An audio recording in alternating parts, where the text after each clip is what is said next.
Shalom, chers frères et sœurs, soyez une fois de plus encore abondamment bénis. Voilà, avant d'entrer dans le vif de notre sujet aujourd'hui, avant de commencer cette vidéo, je tenais à vous souhaiter à tous et à toutes bonne et heureuse année 2023. Que le Seigneur nous garde, que le Seigneur nous protège, que sa bonne grâce nous accompagne tout au long de l'année. J'ai reçu beaucoup de messages de la part de nos frères et de nos sœurs un peu à travers le monde entier. Et vraiment cela m'est allé droit dans le cœur. J'ai lu les messages, même si je n'ai pas pu répondre à chacun individuellement, parce qu'il y avait trop de messages. Et donc je voulais vraiment profiter de cette première vidéo de l'année pour vous souhaiter à tous et à toutes bonne et heureuse année. Que le Seigneur vraiment vous bénisse. Amen. Voilà. Et que nous puissions vraiment croître davantage avec le Seigneur dans notre vie de prière, dans la connaissance de notre Dieu, dans notre vie de sainteté, de vie de pureté, que nous puissions grandir davantage. Vous savez, la parole de Dieu nous dit que celui qui est saint se sanctifie encore, que celui qui est juste pratique encore la justice. Donc la vie d'un chrétien, c'est ça. Ça doit être une vie de progrès, où nous devenons de plus en plus à l'image de Jésus, où nous marchons dans la vérité, où nous faisons des progrès dans tous les domaines de notre vie, tous les domaines spirituels de notre vie. Alléluia. Voilà, je ne vais pas vous dire, voilà, comme beaucoup l'ont certainement entendu de la bouche de certains prophètes, des prophètes du 21e siècle. 2023, c'est l'année de l'élévation, c'est l'année de la prospérité. 2023, c'est l'année où il y aura 0 mort. Et sur cela, tout ça, ce sont des illusions. Ce sont des illusions. Vous avez même en 2023, il y aura des chrétiens qui vont mourir. Et je vais encore préciser pour dire des vrais chrétiens vont mourir en 2023. Voilà. Parce que vous savez, le plus important, ce n'est pas de dire aux gens ce qu'ils ont envie d'entendre.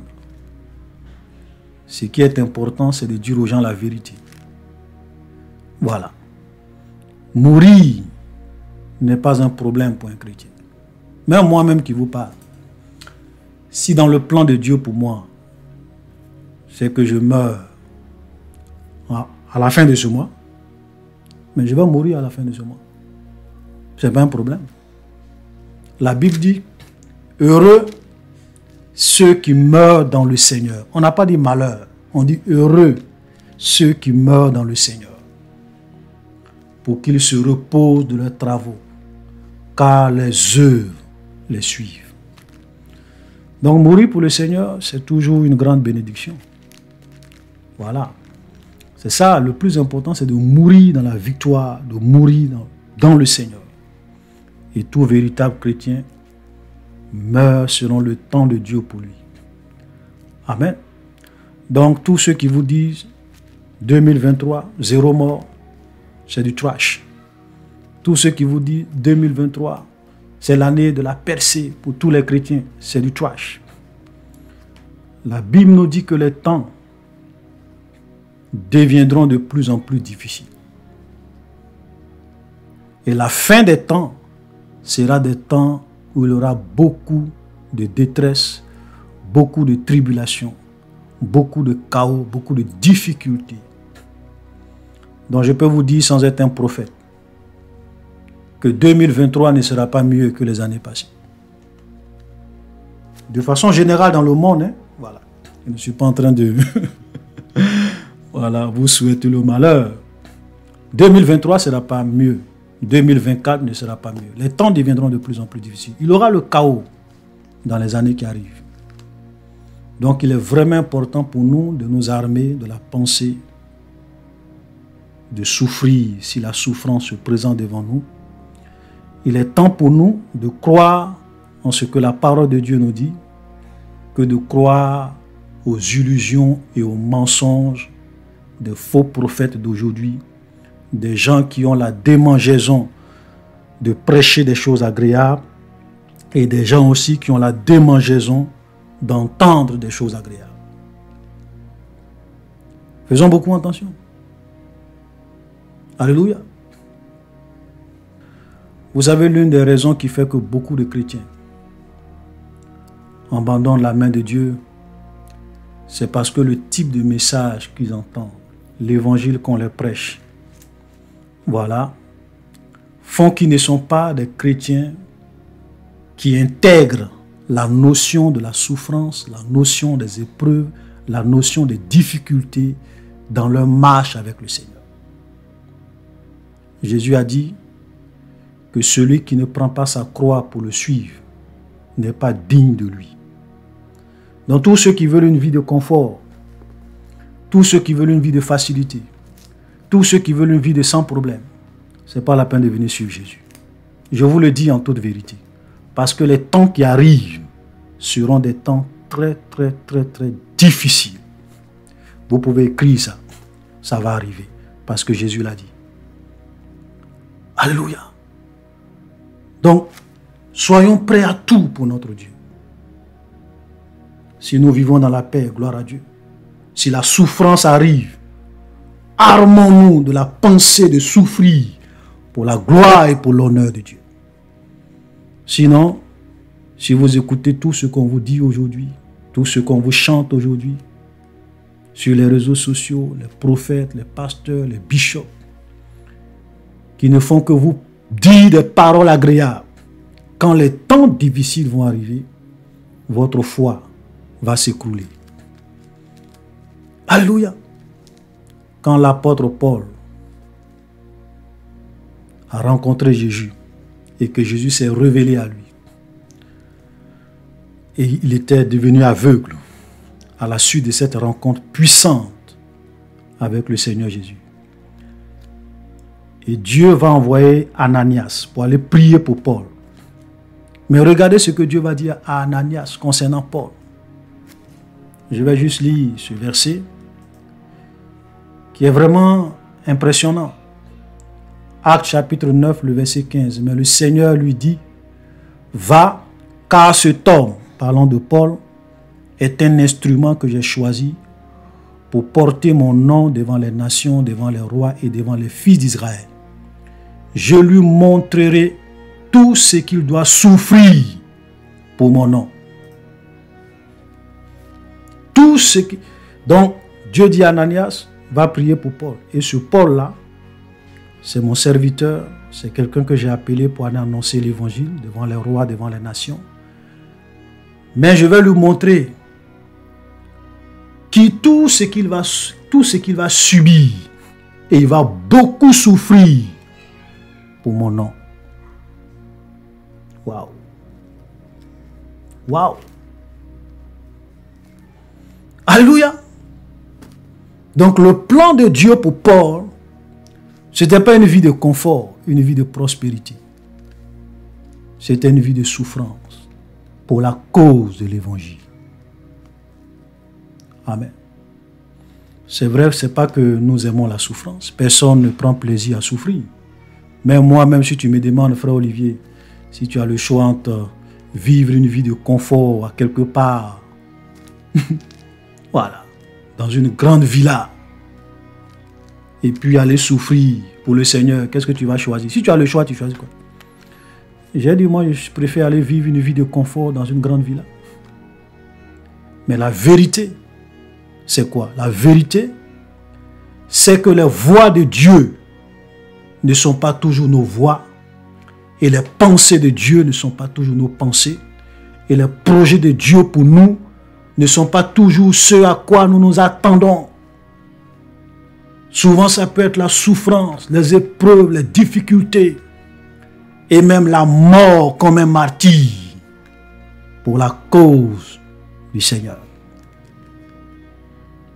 Tous ceux qui veulent vivre pieusement avec Jésus seront persécutés. Et quand on parle de persécution ici, ne pensez pas forcément à de grandes persécutions telles que la mort. Ça peut venir, ça aussi, ça fait partie. Mais souvent, ça peut être des petites persécutions. au travail, à la maison, dans ton foyer, parce que tu es chrétien ou chrétienne, que tu veux suivre Dieu. Des gens peuvent te persécuter, ta belle famille peut te persécuter, ton mari peut te persécuter. Même au travail, tu peux être l'ennemi numéro 1 de tout le monde parce que tu veux vivre pour le Seigneur. Alléluia. Et le diable va toujours s'arranger à susciter ses propres enfants autour de toi pour te mener la vie dure, pour te décourager, pour t'affliger, pour que tu abandonnes la foi. C'est pour cela que, chers frères et sœurs, la fin des temps, Dieu cherche des guerriers. Dieu cherche des guerrières, des soldats pour son armée. Des gens qui seront des vainqueurs et qui triompheront du diable et des ténèbres. Alléluia. Frère, c'est très important ce que je dis. Ne pensons pas que la vie de Dieu, c'est toujours une vie de confort. C'est une vie de prospérité. C'est toujours une vie de... Tu vas impacter le monde, tu vas voyager, tu auras beaucoup d'argent, voilà, tu seras ceci, cela. Si Dieu nous donne toutes ces choses, gloire à son nom. Mais les temps qui arrivent seront des temps d'épreuve. Et donc, dans la vidéo d'aujourd'hui, nous allons essayer de voir ce à quoi nous devons nous attendre, frères et sœurs, dans les temps qui sont devant nous. Dans les temps de la fin. C'est-à-dire que quand l'Antichrist va venir et qu'il va prendre le pouvoir, qu'est-ce qui va se passer? Quels sont les temps de détresse que ce monde va subir jusqu'au retour glorieux et majestueux de notre Seigneur et Sauveur Jésus-Christ, jusqu'à la résurrection des morts, jusqu'à ce que la Bible appelle la première résurrection. Qu'est-ce qui va se passer? Qu'est-ce qui va se passer? Parce que ce que l'ange Gabriel va expliquer à Daniel dans ce chapitre 12, ce sont des choses qui vont arriver surtout pendant les derniers 3 ans et demi avant le retour de Jésus sur terre pour établir son royaume de 1000 ans. Un temps, des temps et la moitié d'un temps. Donc, qu'est-ce qui va se produire? Et donc, c'est un chapitre qui est court. Le chapitre 12, c'est un chapitre qui est court. Le chapitre 12 de Daniel. Mais c'est un chapitre qui est un condensé de beaucoup de choses, de beaucoup de révélations concernant les événements de la fin des temps. Donc, les événements eschatologiques. Et quand l'ange Gabriel va expliquer un certain nombre de choses à Daniel, regardez, il y a une expression, c'est vrai qu'on va lire ça, on va revenir là-dessus.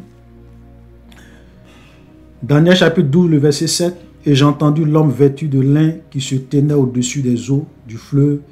Il éleva les cieux, il leva vers les cieux sa main droite et sa main gauche, et il jura par celui qui vit éternellement que ce sera dans un temps, des temps, et la moitié d'un temps que toutes ces choses finiront, quand la force du peuple saint sera entièrement brisée. » Et voilà ce que Daniel va dire. J'entendis, mais je ne compris pas. Donc Daniel va entendre ce qu'on va lui dire, mais il ne va rien comprendre. Un temps, des temps, la moitié. Qu'est-ce que cela veut dire? On lui a dit, il a entendu, mais il dit qu'il n'a rien compris. Mais Seigneur, quelle sera l'issue de ces choses? Donc il pose la question encore à l'ange pour dire, mais mon Seigneur, quelle sera l'issue de ces choses? Il répondit, va Daniel, car ces paroles seront tenues secrètes jusqu'au temps de la fin. En un mot, on est en train de dire à Daniel, écoute, tout ce que je t'ai expliqué, surtout tout ce que l'ange va lui dire concernant le chapitre 12, tout ce que tu as vu, tout ce que je t'ai expliqué, ce sont des choses qui ne te concernent pas. Tu ne peux pas les comprendre maintenant. Ça sera trop difficile pour toi de comprendre parce que ce sont des choses qui concernent la fin.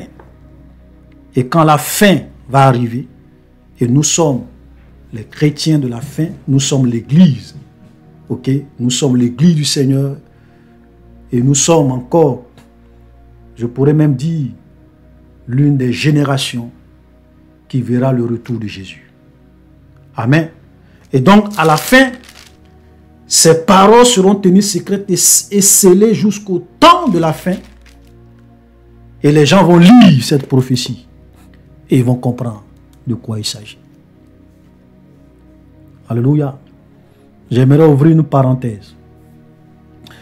Pour vous dire que vous savez Dieu, le Dieu que nous servons, ce n'est pas un Dieu qui nous donne sa parole pour satisfaire notre curiosité. Et ce n'est pas souvent tout que Dieu explique, même à ses plus grands serviteurs. C'est pour cela qu'il y a une phrase dans la Bible que nous ne devons jamais oublier, qui se trouve dans Deutéronome 29, le verset 29. Les choses cachées sont à l'Éternel notre Dieu. Les choses révélées sont à nous et à nos enfants à perpétuité, afin que nous mettions en pratique toutes les paroles de cette loi. Les choses cachées sont à l'Éternel. Daniel a voulu en savoir plus, on lui a dit non. Daniel, tu n'as pas besoin d'en savoir plus. Écris seulement ce qu'on t'a dit. Même si tu ne comprends pas, écris, parce que ça concerne les temps de la fin. Amen. Donc nous devons comprendre que le plus important pour le Seigneur, même concernant les visions et les révélations de la fin des temps, ce n'est pas pour remplir notre tête de tous les petits détails. Comment ça va se faire? Comment ça va se faire? Comment ça va se faire? Comment ça va se faire? Vous avez des chrétiens qui passent leur temps à établir des diagrammes, à faire des chartes, et d'autres même qui osent même prédire l'année, le mois ou bien le jour où Jésus va venir. Pourtant la Bible est claire. Personne ne connaît le jour ni l'heure où le Fils de l'homme viendra. Mais les hommes, dans leur curiosité, veulent connaître des choses que Dieu n'a pas voulu qu'ils puissent savoir. C'est pour cela que, chers frères et sœurs, je vous en prie, ne perdez pas votre temps sur certains détails inutiles. Amen. Le peu que Dieu nous donne de comprendre, saisissons cela et mettons ça en pratique. Vivons notre vie pour la gloire de Dieu. Le plus important, ce n'est pas toutes les informations. Ce n'est pas que ta tête soit remplie de tous les petits détails. Mais le plus important, c'est l'obéissance. Craindre Dieu. Vivre dans la sainteté, dans la pureté. Mettre en pratique la parole de Dieu. Voilà ce qui est plus important. Alléluia. Donc, nous allons vraiment essayer de vous expliquer le chapitre 12 et pour vraiment bien nous amener à comprendre tout ce que nous avons besoin de savoir sur ce chapitre 12, nous serons obligés d'aller dans d'autres livres. Nous allons lire un certain nombre de passages dans le livre de l'Apocalypse. Nous allons lire aussi Zacharie pour avoir un certain nombre de détails pour que nous puissions bien comprendre ce chapitre 12. Cette dernière partie de la révélation que Gabriel va donner à Daniel. Alléluia. Daniel chapitre 12, le verset 1. En ce temps-là se lèvera Michaël, le grand chef, le défenseur des enfants de ton peuple, et ce sera une époque de détresse, telle qu'il n'y en a point eu de semblable depuis que les nations existent jusqu'à cette époque. En ce temps-là, ceux de ton peuple qui seront trouvés inscrits dans le livre seront sauvés. Plusieurs de ceux qui dorment dans la poussière se réveilleront, les uns pour la vie et les autres pour l'opprobre et pour la honte éternelle. Donc, quand on lit ces deux premiers versets, on se rend compte que ici, la révélation qui va suivre et ce qu'on est en train d'expliquer à Daniel, ce sont des choses qui concernent la fin des temps. Parce que là, on nous parle de la résurrection des morts.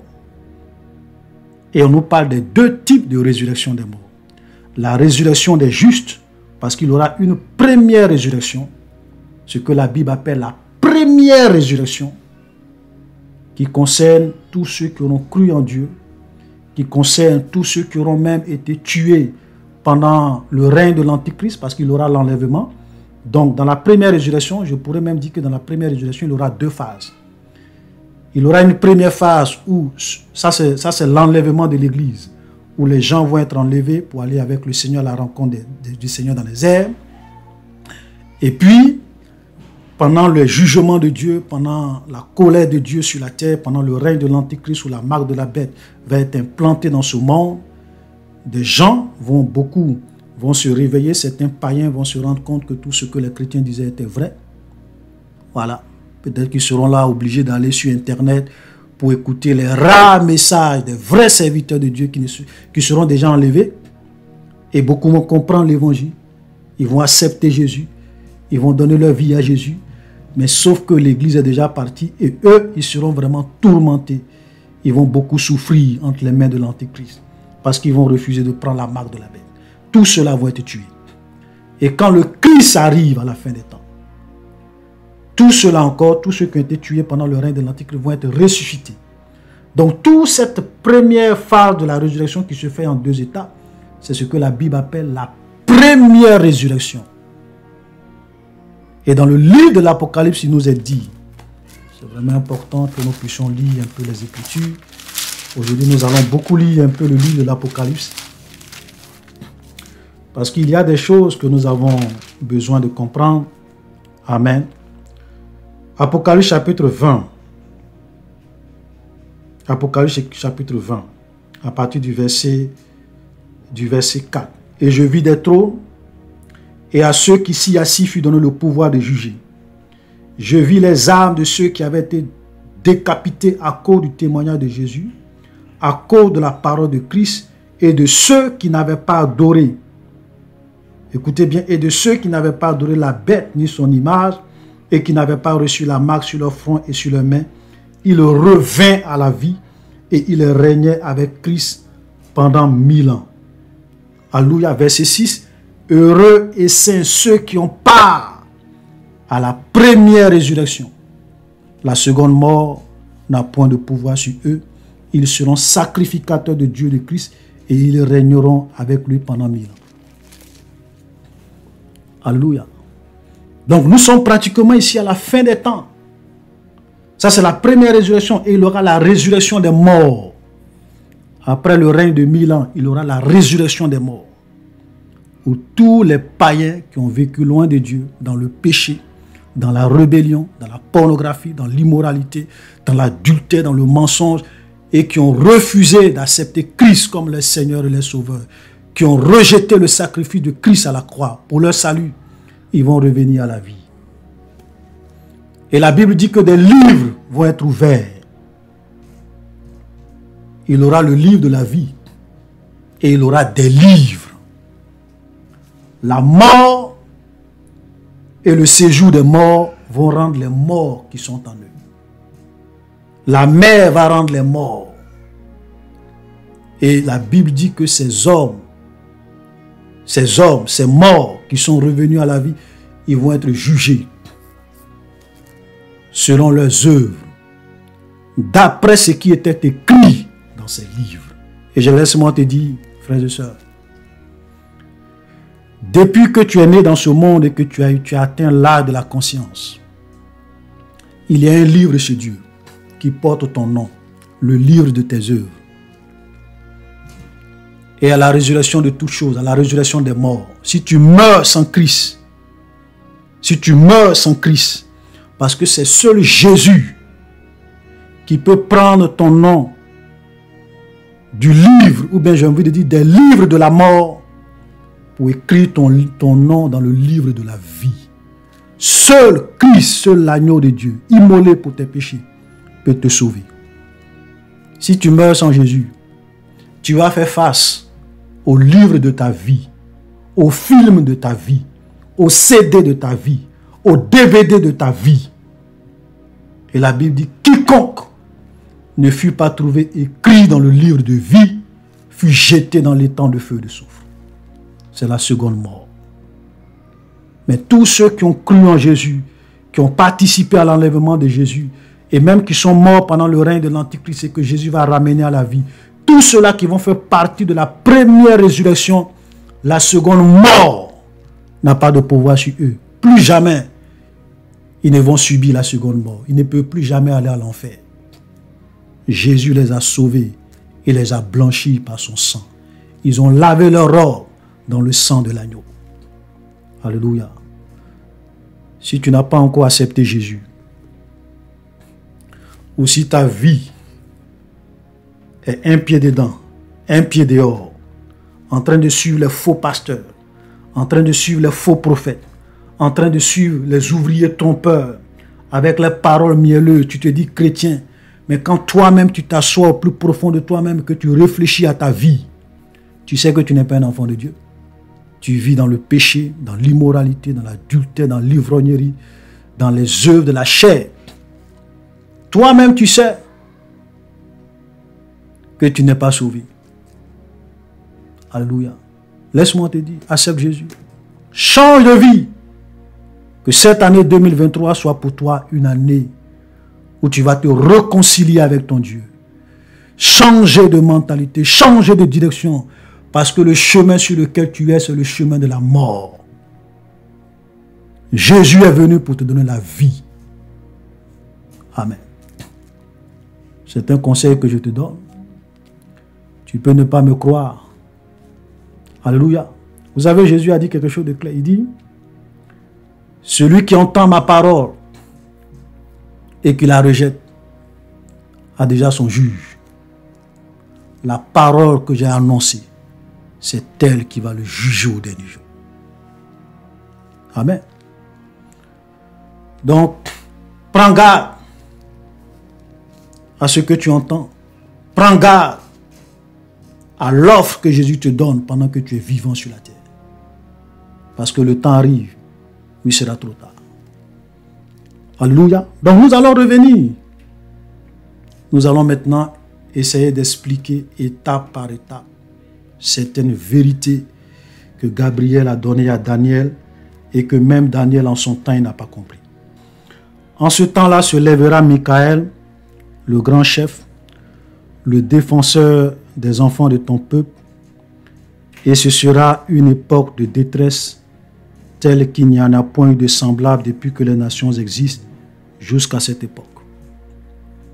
Donc ici on fait comprendre à Daniel que le temps arrive, et ça c'est le temps de la fin, où Michel ou Michael, l'ange Michel, l'ange Michael va se lever. Et Dieu a établi, Dieu a établi Michael comme étant le chef, le défenseur des enfants d'Israël. Vous savez, quand Jésus est mort dans ce monde, qu'il est ressuscité, qu'il est parti au ciel, la nation d'Israël existait. Et donc avant que Jésus ne revienne, c'est normal que la nation d'Israël soit là où elle était. Alléluia. Amen. C'est très important. C'est pour cela qu'aujourd'hui, quand on voit cette nation d'Israël, c'est vrai, c'est une nation qui ne suit pas Dieu, qui n'obéit pas à la parole de Dieu. Voilà, qui sont encore dans la loi de Moïse, parce qu'ils ont rejeté le Messie. Cette nation va jouer un rôle important dans les événements de la fin des temps. Et donc, déjà le fait que la nation d'Israël, que Israël soit aujourd'hui une nation, soit devenue une nation depuis plusieurs décennies, frère, c'est déjà un signe pour que nous puissions comprendre que nous sommes en train d'aller vers la fin. Alléluia. Nous sommes en train d'aller vers la fin. Nous sommes en marche vers la fin. Alléluia. Donc, on dit à Daniel ici que à la fin des temps, Michael va se lever. Et il sera comme un défenseur des enfants d'Israël. Parce que ça sera un temps de trouble, un temps de confusion, un temps de beaucoup de malheur. Et le livre de l'Apocalypse aussi nous parle de ça. Amen. Nous allons lire Apocalypse chapitre 12. Apocalypse chapitre 12, à partir du verset 7. Et il eut guerre dans le ciel. Michel et ses anges combattirent contre le dragon, et le dragon et ses anges combattirent. Mais ils ne furent pas les plus forts, et leur place ne fut plus trouvée dans le ciel. Il fut précipité le grand dragon, le serpent ancien, appelé le diable et Satan, celui qui séduit toute la terre. Il fut précipité sur la terre, et ses anges furent précipités avec lui. On a vraiment bien expliqué ce chapitre lorsqu'on est en train de faire notre étude chapitre par chapitre sur le livre de l'Apocalypse. Mais il est vraiment important qu'on revienne, parce que quand on dit que Michael se lèvera, le grand chef, ça c'est déjà un événement marquant. C'est que à la fin des temps, je tenais à préciser que cette guerre dans Apocalypse 7, cette guerre dans Apocalypse chapitre 12, le verset 7, ce n'est pas la guerre qu'il y a eu lieu lorsque le diable a été chassé du 3e ciel pour descendre dans le 2e ciel. Ce n'est pas cette guerre ici. Parce que souvent, beaucoup de personnes lisent ce verset, ils pensent que c'est le premier combat qu'il y a eu lieu ou bien qui a abouti à la chute du diable. Non. Même moi-même au début, je pensais que c'était ça. Mais après, quand on analyse Apocalypse chapitre 12, attentivement, et qu'on essaie d'être fidèle au contexte, on se rend très bien compte que cette guerre entre Michel et ses anges contre le dragon et ses anges, c'est une guerre qui concerne le futur. Et je vais vous expliquer pourquoi tout à l'heure. On va voir certains éléments. C'est une guerre future. Vous savez, aujourd'hui, le quartier général du diable, ce n'est pas sur la terre. La Bible nous parle dans Éphésiens 6, le verset 10, des esprits méchants dans les lieux célestes. Nous allons lire ce passage. Éphésiens, chapitre 6, le verset 12. Car nous n'avons pas à lutter contre la chair et le sang, mais contre les dominations, contre les autorités, contre les princes de ce monde, des ténèbres, contre les esprits méchants dans les lieux célestes. Donc il y a des esprits méchants dans les lieux célestes, c'est-à-dire dans le 2e ciel.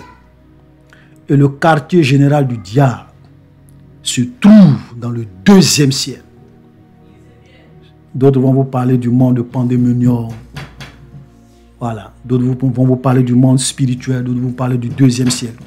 Donc quand Satan a été chassé du 3e ciel, il est descendu avec un certain nombre de démons dans le 2e ciel, et il a établi son quartier général dans le 2e ciel. Et c'est de là-bas qu'il influence, qu'il contrôle, qu'il agit dans le monde. C'est vrai qu'il a établi des démons dans ce monde, des démons dans les eaux, des démons dans les nations, des esprits mauvais même dans des montagnes, dans des forêts, pour séduire et tromper les hommes. Ça, c'est une réalité. Mais le quartier général, le gouvernement du diable se trouve dans les lieux célestes, dans le 2e ciel. Et c'est de là-bas maintenant qu'il essaie de contrôler le monde, qu'il essaie d'influencer la terre, qu'il essaie d'agir. Et donc, à la fin des temps, il aura un combat. Et ce combat-là va faire que Satan va être délogé du 2e ciel. Et lui et ses démons vont être chassés du 2e ciel. On ne va même plus leur permettre d'avoir accès au 2e ciel. Leur place sera plus là-bas. Et ils vont descendre sur la terre. Alléluia. Mais regardez, lorsqu'ils vont descendre sur la terre, frère, vaut mieux ne pas être là. Verset 11. Ils l'ont vaincu à cause du sang de l'agneau, à cause de la parole de leur témoignage. Ils n'ont pas aimé leur vie jusqu'à craindre la mort. Ça, c'est vraiment quelque chose de fort. Vous avez un enfant de Dieu, il n'a pas peur de la mort. Et on dit qu'ils l'ont vaincu. Quels sont ceux qui l'ont vaincu? Les enfants de Dieu, les vrais chrétiens, les vrais disciples de Jésus ont vaincu le diable. À cause de la parole de leur témoignage, à cause du sang de l'agneau, ils n'ont pas aimé leur vie jusqu'à craindre la mort. Beaucoup de chrétiens, de vrais guerriers, ils sont morts pour le Seigneur. Ils sont morts pour la vérité. Ils sont morts dans ce monde à cause de leur maître, de leur Seigneur Jésus. Oh Dieu! Combien de chrétiens aujourd'hui abandonnent la main du Seigneur devant la mort, devant les difficultés, devant les problèmes, devant les miettes de la terre, devant l'argent, devant le mariage, devant les plaisirs charnels, devant la pornographie, devant le péché. Beaucoup de chrétiens, ils n'ont pas pu vaincre le diable. C'est Satan qui les a vaincus. Mais ici, on dit non pas les vrais disciples de Jésus. Ils l'ont vaincu. Ils ont vaincu le dragon. Ils ont vaincu le diable. Ils ont vaincu Satan. Ils n'ont pas craint la mort. Alléluia. Et même j'ai oublié, j'ai dépassé même le verset 10. Et j'ai entendu dans le ciel une voix qui disait: maintenant le salut est arrivé, et la puissance et le règne de notre Dieu, et l'autorité de son Seigneur. Car il a été précipité, l'accusateur de nos frères, celui qui les accusait devant Dieu, devant notre Dieu jour et nuit. Oui. Donc, depuis le deuxième ciel, le diable accuse et continue aujourd'hui d'accuser même les chrétiens. Quand vous voyez des chrétiens qui abandonnent la main de Dieu pour les choses de la terre, vous savez ce que Satan dit à Dieu depuis le deuxième siècle. Il dit: voilà Seigneur, voilà ton fils, ton chrétien, celui pour qui tu es mort. Regarde comme il t'a abandonné juste pour ce petit boulot qu'il a eu. Regarde comme il t'a abandonné parce que elle n'a pas de mariage. Elle trouve qu'elle est vieille. Voilà qu'elle allait se jeter dans les bras de mon fils. Voilà, qui est prêt à l'épouser, est abandonné pour le mariage. Dieu, tu vois ce pasteur qui se jouait les durs, qui se jouait les sanctifiés. Regarde comme il est en train de tricher, à commettre l'adultère avec cette jeune fille que j'ai envoyée dans son église pour le séduire. Il accuse les chrétiens jour et nuit. Vous savez, chaque fois que tu pèches, chaque fois que tu abandonnes la main de Dieu, c'est un sujet pour le diable. C'est vraiment un moment de joie pour Satan, pour être là, pour t'accuser devant Dieu, pour rire et pour se moquer. Mais comme je l'ai lu tout à l'heure, les vrais guerriers, ils l'ont vaincu à cause du sang de l'agneau, à cause de la parole de leur témoignage. Ils n'ont pas aimé leur vie jusqu'à craindre la mort. Alléluia. Il y a ceux que le diable accuse avec raison. Et il y a ceux qui sont des vainqueurs. Comme Job, Satan se présente devant Dieu. Et vous savez ce que Dieu dit à Job? As-tu vu mon serviteur Job? Il n'y a personne comme lui sur la terre. Il me craint. Il m'a dans la sainteté, dans la pureté, dans la vérité. Rien ne peut l'ébranler. C'est un vrai guerrier. Et vous savez ce que Satan a dit à Dieu? Oh, Job te sert par intérêt. C'est parce que tu l'as béni. C'est parce qu'il a l'argent. C'est parce qu'il est prospère. Touche. Touche à ses biens. Touche à son argent. Touche à son mariage. Touche à ceci. Et Job va te maudire en face. Mais Job était un guerrier. Satan est venu toucher. Dieu a dit à Satan: va toucher toutes ces choses. Moi je te dis que Job ne me sert pas par intérêt. C'est un guerrier. Qu'il soit riche, c'est un vrai chrétien. Qu'il soit pauvre, c'est un vrai enfant de Dieu. Qu'il soit dans l'abondance, il me craint. Qu'il soit dans le malheur, il me craint. Et la vérité, c'est ça. Quand le diable est venu perturber Job, Job a dit: l'Éternel a donné, l'Éternel a repris. Que le nom de l'Éternel soit béni. Ils sont rares. Ils sont rares, les chrétiens aujourd'hui, qui sont capables de dire à Dieu, dans la pauvreté comme dans la richesse, je demeure fidèle à mon Dieu. Ils sont rares. Ils sont rares. Verset 12. C'est pourquoi réjouissez-vous cieux, et vous qui habitez dans les cieux. Malheur à la terre et à la mer, car le diable est descendu vers vous, animé d'une grande colère, sachant qu'il a peu de temps. Donc quand Satan va être délogé du deuxième ciel, qui va descendre sur la terre, il sait que il va lui rester très peu de temps. C'est une question, c'est-à-dire qu'au moment où il est délogé du deuxième ciel et qu'il descend sur la terre, il sait qu'il lui reste quelques années. Quelques années. 3 ans, 4 ans, 5 ans, 3 ans et demi, quelques années. Et là, dans sa rage, frère, il va mettre le paquet. Tous les péchés que vous êtes en train de voir aujourd'hui, c'est rien. Tout le chaos que vous êtes en train que nous voyons aujourd'hui, c'est rien. Dans cette rage, Satan va détruire, il va séduire, il va détruire, il va séduire. Et ça sera aussi des temps, comme la Bible dit, de grande détresse, parce que Dieu aussi va entrer en jugement contre les hommes. Nous avons parlé des 7 coupes de la colère de Dieu qui vont être déversées sur cette terre. Frère, vaut mieux ne pas être là. Parce que Satan va se rendre compte qu'il lui reste peu de temps. En ce moment, l'église est déjà partie. Hein. Voilà, c'est pour cela encore dit, vous qui êtes dans les cieux, réjouissez-vous. Mais malheur à la terre, donc tous ceux qui seront sur la terre à cette époque-là, ce n'est pas moi qui le dis, la Bible dit malheur à la terre. Malheur au monde. Malheur aux hommes qui seront là à cette époque. Parce qu'en réalité, parmi eux, très peu vont résister et vont mourir comme des martyrs. Beaucoup seront condamnés. Cette génération sera condamnée. Alléluia. Quand le dragon vit qu'il avait été précipité sur la terre, il poursuivit la femme qui avait enfanté l'enfant mâle. Vous voyez?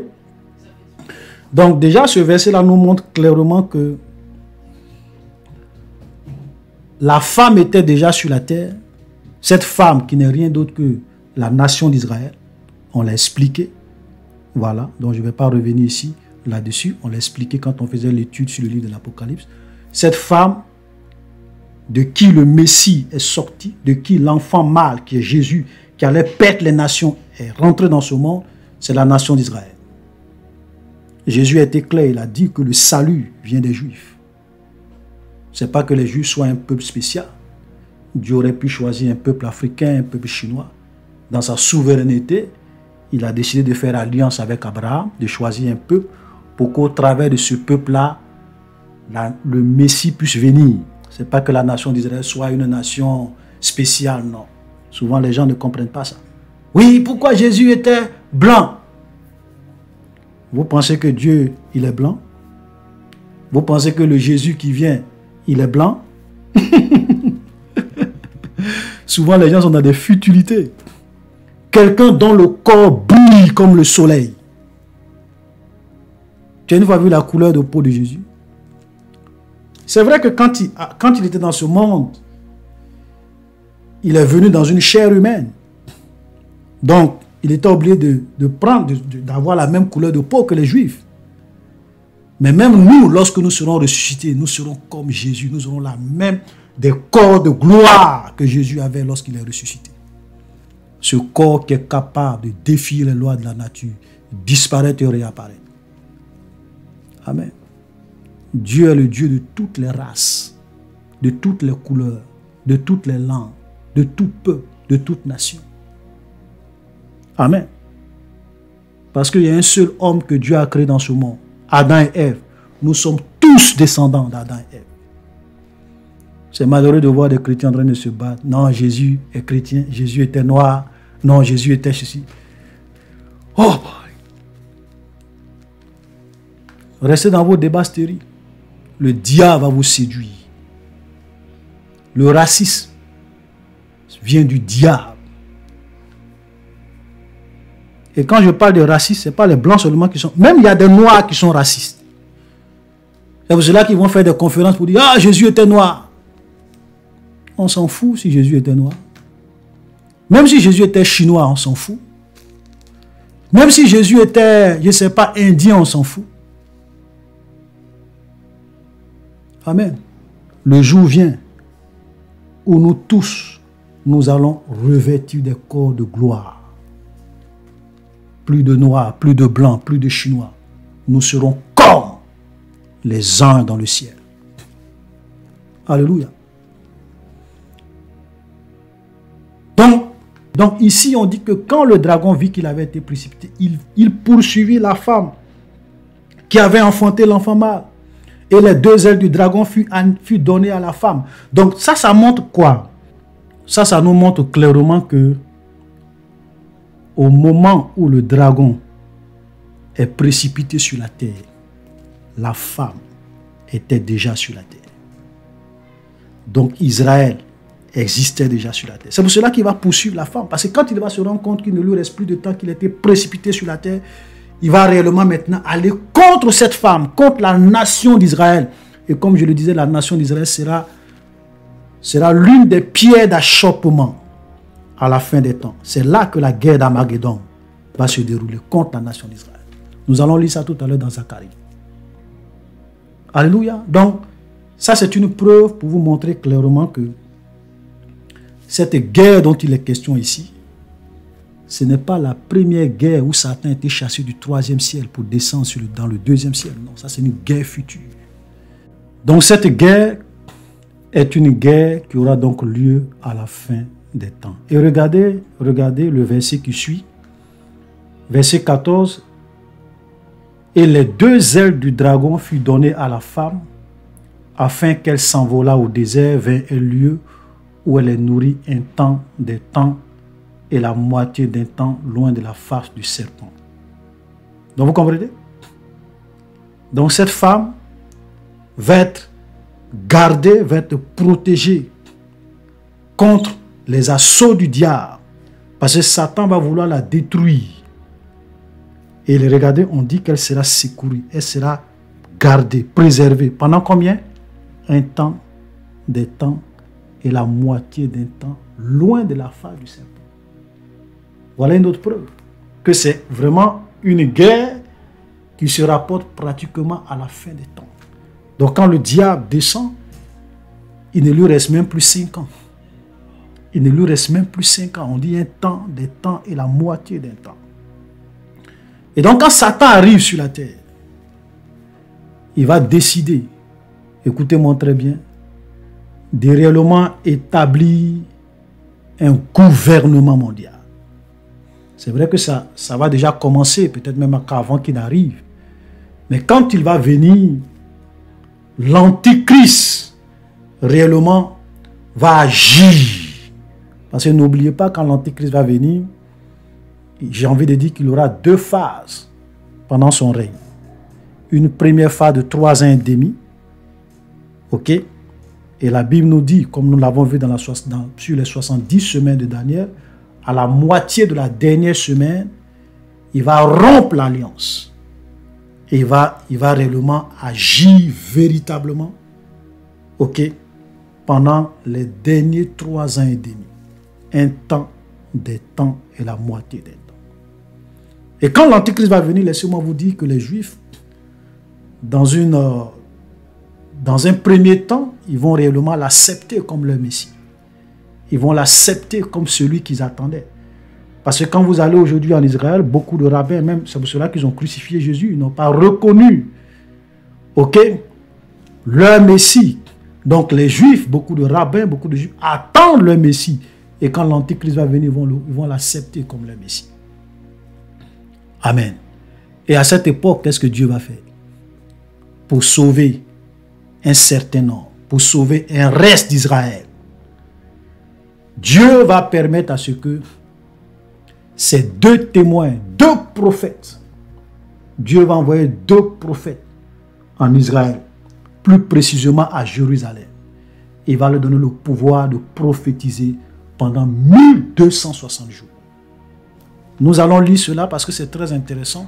Il faut qu'on lise toutes ces choses-là pour qu'on puisse avoir une vision claire de ce qui arrive à cette époque, dont Gabriel est en train de parler à Daniel. Apocalypse chapitre 11, le verset 3. Je donnerai à mes deux témoins le pouvoir de prophétiser, revêtus de sacs pendant 1260 jours. Ce sont les deux oliviers et les deux chandeliers qui se tiennent devant le Seigneur de la terre. Vous avez des gens qui souvent trompent beaucoup de chrétiens en disant que ces deux oliviers, ces deux chandeliers, ces deux prophètes, c'est en réalité un seul prophète. Frère, ne vous laissez pas distraire par des gens qui viennent vous faire des interprétations fantaisistes de la parole de Dieu. Ici, on dit deux prophètes. On dit deux oliviers. On n'a pas dit une seule personne. Et nous allons voir tout à l'heure, on dit leur cadavre. On n'a pas dit son cadavre, leur cadavre. Donc c'est deux personnes. Et souvent les gens qui essaient de tromper les gens, c'est pour leur faire croire que non, c'est le prophète Élie de Malachie chapitre 4 qui est venu. Parce qu'il refuse de croire en ce que Jésus a dit. Jésus a dit, Élie est déjà venu. Et ce Élie, c'était Jean-Baptiste. Donc ces deux prophètes-là, ce n'est pas Jean-Baptiste, ni Élie. On dit d'abord, dans Malachie chapitre 4, on parle d'un seul prophète. Ici, on te dit deux prophètes. Deux prophètes qui vont venir et qui vont réellement prophétiser pendant 1260 jours. Et quand vous calculez les 1260 jours, ça fait un temps, des temps et la moitié d'un temps. 3 ans et demi. Parce que les temps prophétiques, ce n'est pas 365 jours. Une année prophétique fait 360 jours. Donc quand vous divisez les 1260 jours par 360 jours, vous obtenez exactement un temps, des temps et la moitié d'un temps. Donc Dieu va envoyer deux prophètes à Jérusalem, en Israël, pour prophétiser. Et leur objectif, ça sera vraiment d'ouvrir les yeux du peuple d'Israël, d'ouvrir les yeux des rabbins, d'ouvrir les yeux de tous ceux-là même qui ont été trompés en croyant que l'Antichrist, la bête qui monte de l'abîme, est réellement leur Messie. Donc ils vont prophétiser. Et Dieu va leur donner un pouvoir extraordinaire. Regardez ce qu'il est dit. On dit, ce sont les deux oliviers, les deux chandeliers qui se tiennent devant le Seigneur de la terre. Ici, avant d'aller plus loin, on ne nous donne pas le nom, on ne nous révèle pas l'identité de ces deux prophètes. Et comme je l'ai dit tout à l'heure, la Bible est claire. Ce que Dieu ne dit pas, il ne faut pas dire. Ce que la Bible ne dit pas, il ne faut pas dire. Il ne faut pas spéculer. Il ne faut pas ajouter, il ne faut pas retrancher. Tout à l'heure, j'ai lu, les choses cachées sont à l'Éternel. Les choses révélées sont aux hommes, sont à nous et à nos enfants. Amen. Donc, si quelqu'un, verset 5, si quelqu'un veut leur faire du mal, du feu sort de leur bouche et dévore leurs ennemis. Si quelqu'un veut leur faire du mal, il faut qu'ils soient tués de cette même manière. Ils ont le pouvoir de fermer le ciel afin qu'il ne tombe point de pluie pendant les jours de leur prophétie. Ils ont le pouvoir de changer les eaux en sang et de frapper la terre de toute espèce de plaie chaque fois qu'ils le voudront.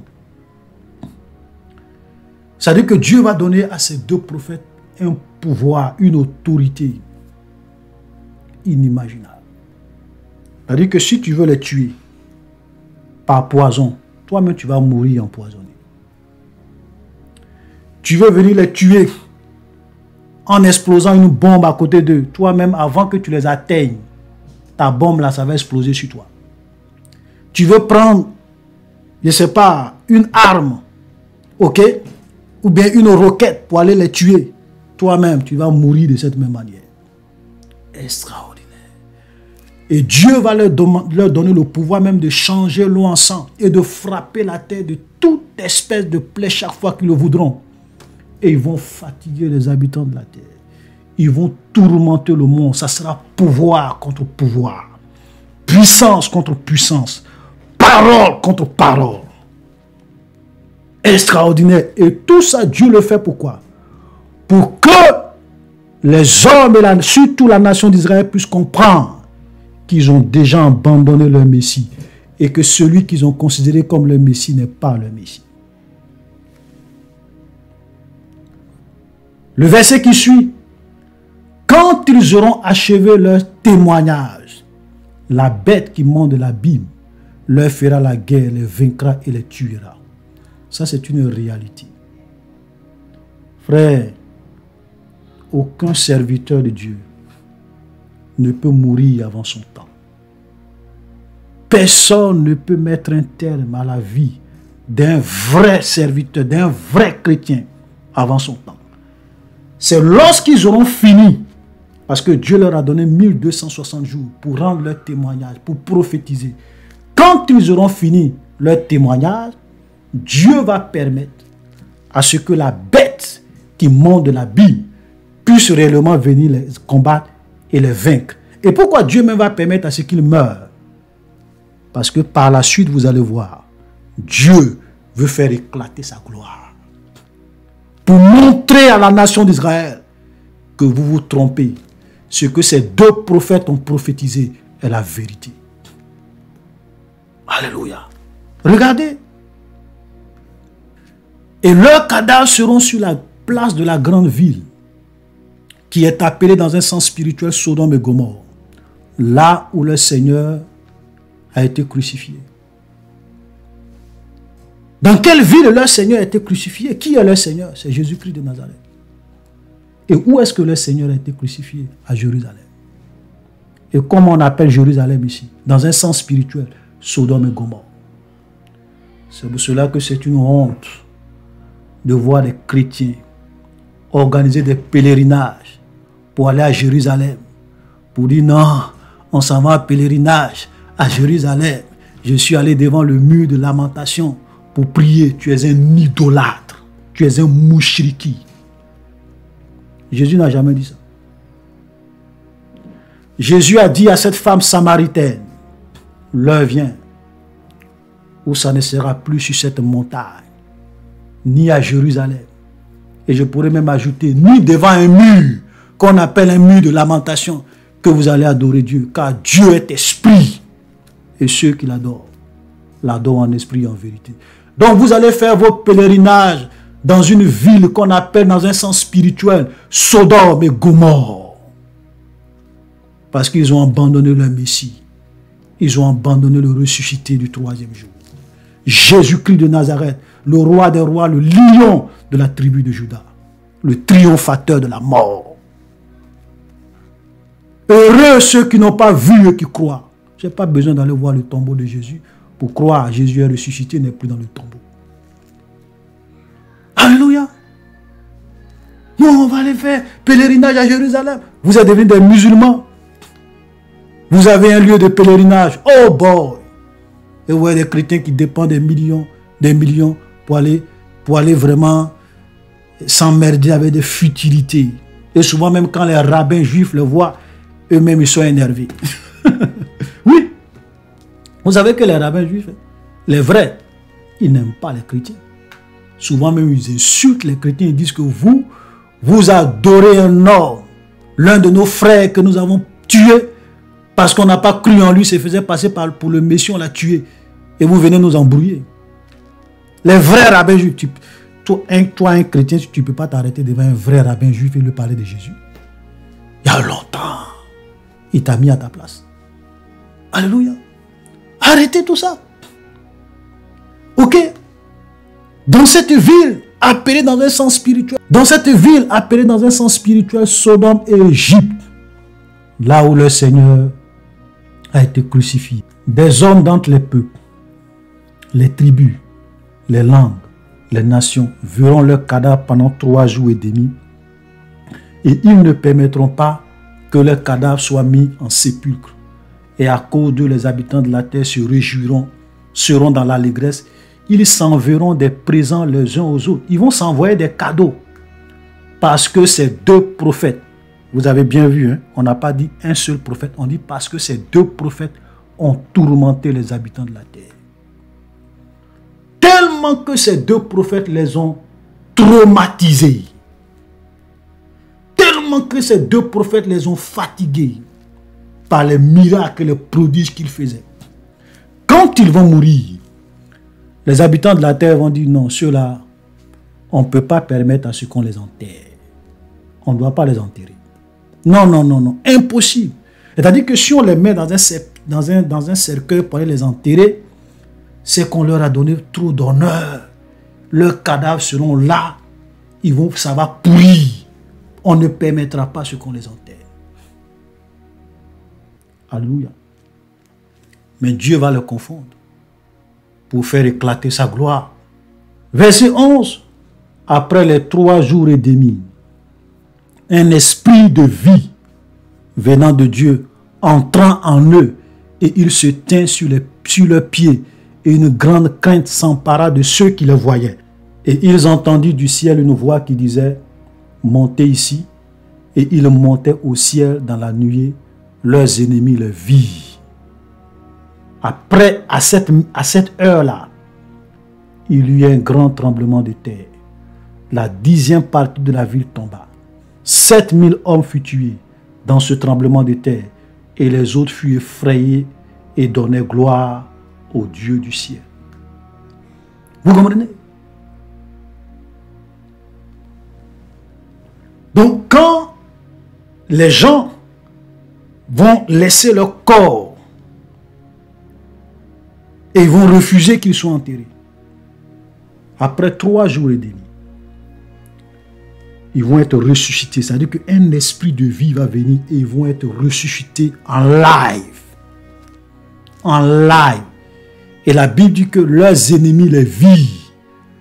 Avec la technologie qu'on a aujourd'hui, les caméras, les gens vont les voir en train d'être ressuscités, de monter au ciel dans une gloire pas possible. Et en même temps que tout cela se produit, il y a un grand tremblement de terre qui se produit, qui va tuer plus de 7000 personnes. Et quand les gens vont voir ça, quand ils vont voir leur résurrection, la Bible dit qu'ils vont être effrayés. Les autres furent effrayés et donnaient gloire au Dieu du ciel. Ils vont se rendre compte. Et moi, je me dis que c'est là. Ça sera vraiment un événement qui va susciter, qui va créer un déclic dans la tête, dans l'esprit de beaucoup de Juifs. Et ils vont se dire, mais attends, si ces 2 prophètes ont pu être tués devant nous, et après 3 jours, Dieu les a ressuscités, c'est que tout le message de leur prophétie était la vérité. C'est que tout ce qu'ils ont dit est la vérité. L'Antichrist n'est pas le Messie. Nous avons oublié notre Messie, nous avons abandonné. Et beaucoup vont se ressaisir, vont comprendre. Ils vont comprendre. Ça sera un élément qui va jouer. Ça sera un déclic, c'est-à-dire un élément qui va réellement peser dans la balance. Comment est-ce possible? Mais si ces gens-là étaient faux, comment est-ce possible? Ils sont morts, mais Dieu les a ressuscités. Alléluia. C'est pour cela que je disais tout à l'heure que le fait que Dieu permette à ce que la bête qui monte de l'abîme les tue, c'est pour faire éclater sa gloire. De la même manière que quand Jésus a été crucifié, Satan était content. Mais le 3e jour, c'était sa défaite. Sa défaite. La résurrection de Jésus a été sa plus grande défaite. Et donc, ces 2 prophètes et leur ministère et leurs témoignages et leurs prophéties pendant 1260 jours va réellement toucher le cœur de beaucoup de Juifs. Et ils vont se rendre compte qu'ils ont abandonné leur Messie. Et plusieurs maintenant vont commencer à se racheter, à revenir à leur Seigneur. Et c'est là que À la fin, il y aura ce qu'on appelle la guerre d'Armageddon où l'Antichrist va rassembler toutes les armées contre Jérusalem. Et nous allons vraiment parler de ça dans la prochaine vidéo parce qu'on a déjà fait plus d'1 heure et on va revenir un peu sur ça dans la prochaine vidéo et terminer avec le chapitre 12. Shalom et soyez abondamment bénis. Merci. Et encore une fois de plus, bonne et heureuse année et shalom à tous.